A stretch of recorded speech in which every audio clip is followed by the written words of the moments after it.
What is going on YouTube? In the last week or so, we've had a lot of big updates come into our industry, especially in around the gaming space and all different kinds of things. So I want to touch on three of the major things that have happened in the last week and pretty much go into them as much detail as I possibly can with you guys and kind of give you the update on it.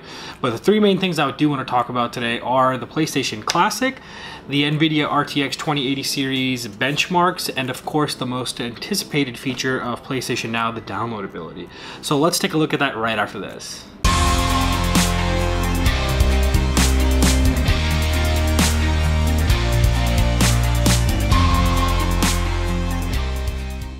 Welcome back to Tech Savvy Buyer, guys. So let's jump right into all the hot news that's going on. So let's start off with the PlayStation Classic. Is anyone surprised to see that PlayStation is following suit of Nintendo in releasing a Classic Mini Edition of the PS1?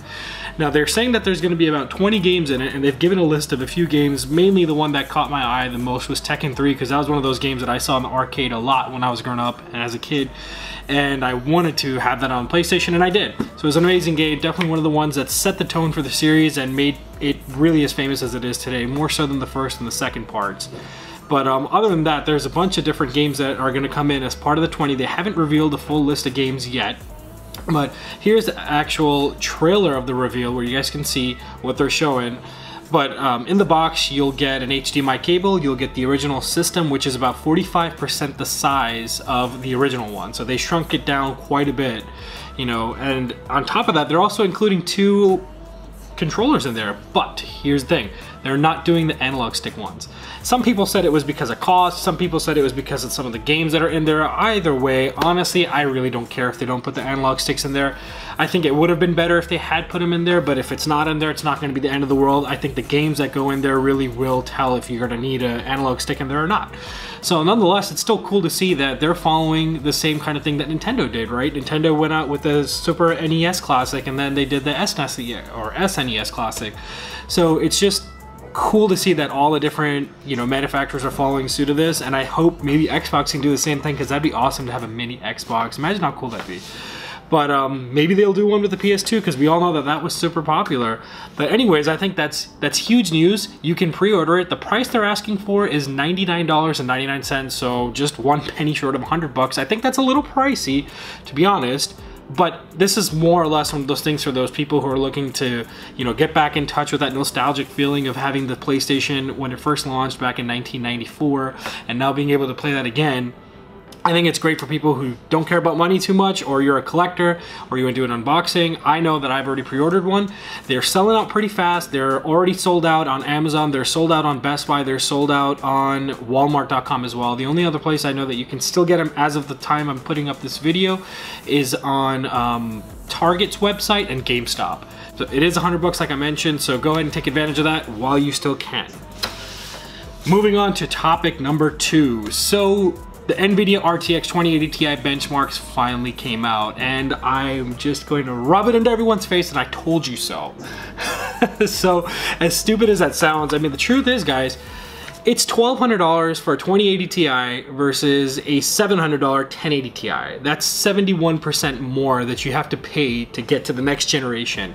So at the minimum, I want to see at least 50 to 60% better frame rates, and in every single benchmark that's been run by all the famous YouTubers that are out there, so including Jayztwocents, including Jerk Productions, including Paul's Hardware, pretty much anyone that I can think of off the top of my head, a bunch of videos that I've seen, nowhere near does any of the benchmark performance of the 2080 Ti come at least to like 50-60% more at those same game settings.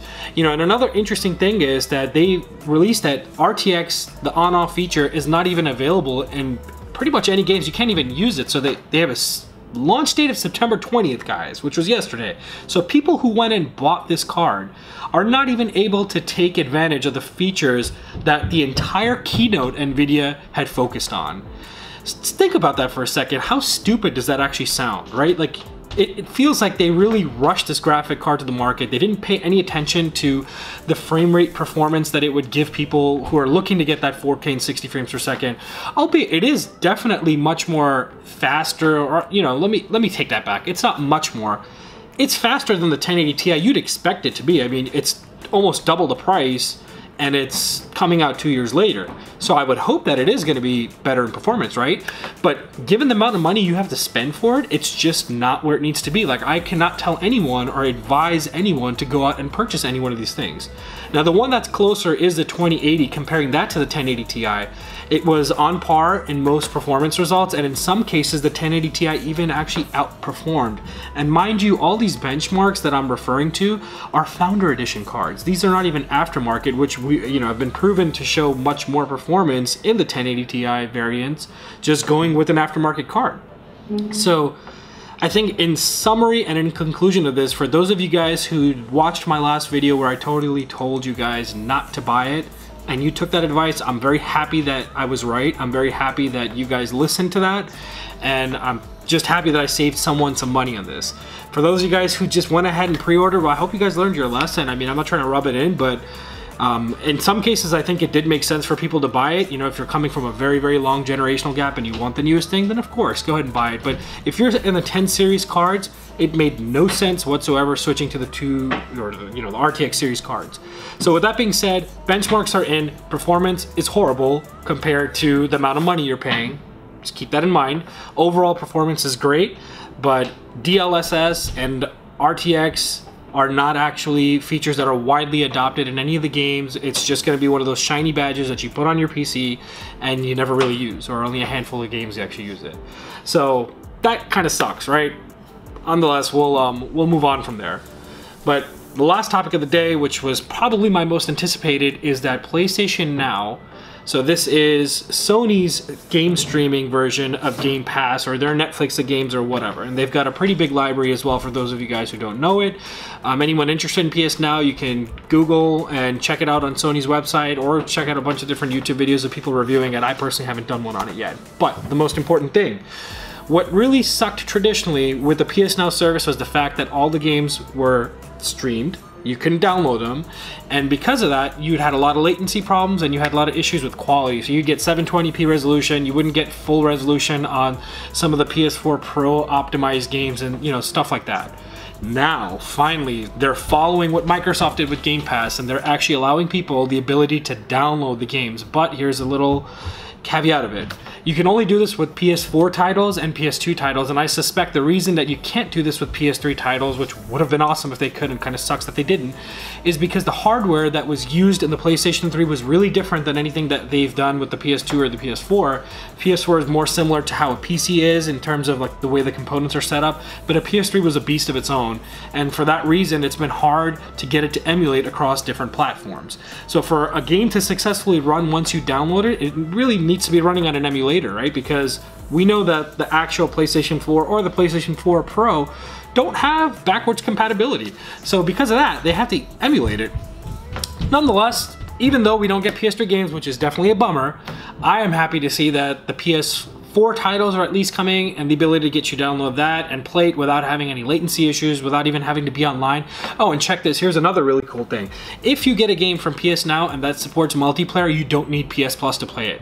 So for example, I'll give you one of the most popular examples here. Call of Duty, okay? If you buy Call of Duty, if you stream Call of Duty and download it onto your system from PlayStation Now, you don't need PS Plus to actually play a game of multiplayer in Call of Duty. That's pretty sick. I don't know about you guys, but I think that's pretty cool. I think that's, one thing that does set it apart from competition, being able to do that.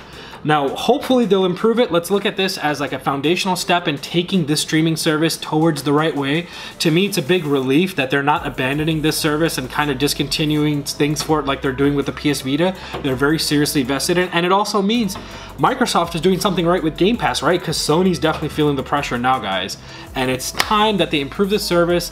I'm looking forward to them growing this thing as well as Game Pass as initiated right now. Hopefully we'll get to see some of those first-party exclusives make their way to PS Now streaming service. I think that would be the nail in the coffin for any competition that's out there right now, because we know, hands down, Sony is killing it this generation with exclusives. So imagine being able to do that on the PS Now where you get all those exclusives. But nonetheless, I didn't want to keep this video super long. I just wanted to fill you guys in on those 3 major things that have happened in the last couple of weeks that I thought that I really should share with my viewership. Again, most of you guys probably already know some of this stuff. Some of you guys don't. But if this is something you guys guys like to hear about and you guys want me to continue talking about in the future, or bring, you know, different type of news updates to you guys, let me know in the comments below. I'll make sure to keep that as part of my channel's focus so that I give you guys up-to-date information. But until then, it was always a pleasure. You guys stay smiling, stay happy. Make sure you get your pre-orders in for the PS1 Classic if you are interested in that. And of course, if you're a PS Now user, go ahead and download some games right now. But until then, guys, it was a pleasure. As always, I'll see you all in the comments below. Take care.